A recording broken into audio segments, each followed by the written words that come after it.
హ్మ్.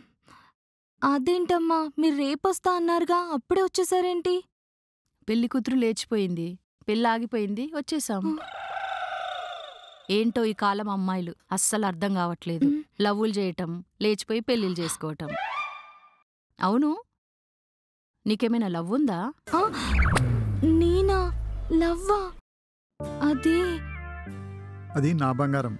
నాకు చెప్పకుండా ఏమీ చేయదు. ఆ? మన గురించి తెలిస్తే అంకుల్ గుండెకి చేస్తాడు. వీడేమో లోపలున్నాడు. తెలిస్తే ఏంటే అలా ఉన్నావు? ఎవరైనా లవ్ చేస్తున్నావా? చిచి నేనెందుకు లవ్ చేస్తాను? పడుకొని లేచింది కదా, అందుకే అలా ఉంది. ఏ నానా, ఆ, ఆ, అవునమ్మా. నిద్ర వస్తున్నట్టుంది, వెళ్ళి పడుకోనానా. ఆ? బా, నాన్న అంటే నీ ఇలా ఉండాలి మావయ్య. మా నాన్న ఉన్నాడు, పడుకున్నోని లేపి మరి పని చెప్తాడు. Very బ్లేడీ father. ఛా.